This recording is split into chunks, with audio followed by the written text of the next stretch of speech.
Olá, alunos, sejam todos bem-vindos a mais uma aula de ciências. Hoje daremos início ao estudo da química. O tema de nossa aula é o átomo. Toda a matéria do universo é feita de minúsculas partículas denominadas átomos. Mas e os átomos, do que são feitos? O que existe dentro de um átomo?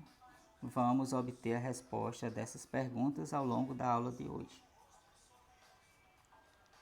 Para entender melhor o que são átomos, os cientistas eles costumam construir modelos que ajudam a explicar fenômenos e também a formular teorias e leis científicas. Na imagem é possível observar modelos dos átomos de carbono presentes na grafite de um lápis. O conhecimento sobre o átomo é resultado de observações e experimentos realizados ao longo do tempo. Nesse sentido, os modelos de átomos construídos ainda sofrem modificações. A teoria atômica de Dalton. O primeiro cientista a elaborar uma teoria que explica como é o átomo foi o inglês John Dalton, em 1803.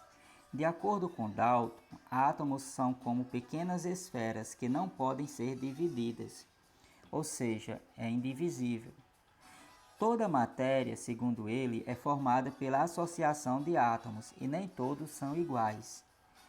Os átomos de um mesmo elemento químico são iguais em tamanho e também em propriedades. Já os átomos de elementos diferentes são diferentes em volume e em propriedades. Aí na imagem é possível observar dois modelos de átomos propostos por Dalton. Um modelo de átomo de Césio e outro modelo de átomo de hélio. Veja que esses átomos pertencem a elementos químicos diferentes e, portanto, têm tamanhos diferentes. O modelo de Dalton foi reformulado quando descobriu-se que o átomo pode ser dividido em partes menores. Em 1897, o físico inglês Joseph John Thomson identificou no interior do átomo um tipo de partícula que apresentava carga negativa. Esta partícula foi denominada elétron. Com a descoberta do elétron, Thomson propôs um novo modelo para o átomo.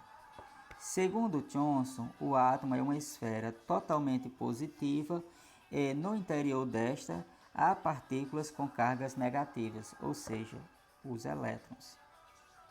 Mais tarde, outros cientistas descobriram que, além dos elétrons, no interior do átomo há outro tipo de partícula, os prótons, com carga positiva.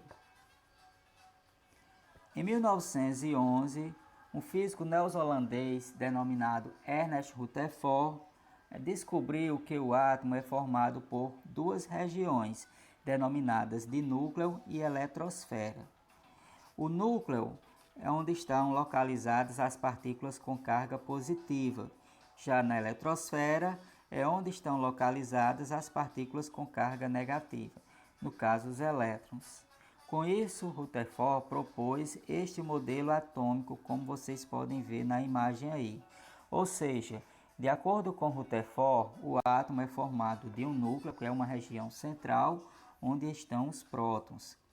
Ao redor desse núcleo fica a eletrosfera do átomo, região onde estão os elétrons em movimento. Esse modelo de Rutherford foi aperfeiçoado por um outro físico chamado Niels Bohr em 1913.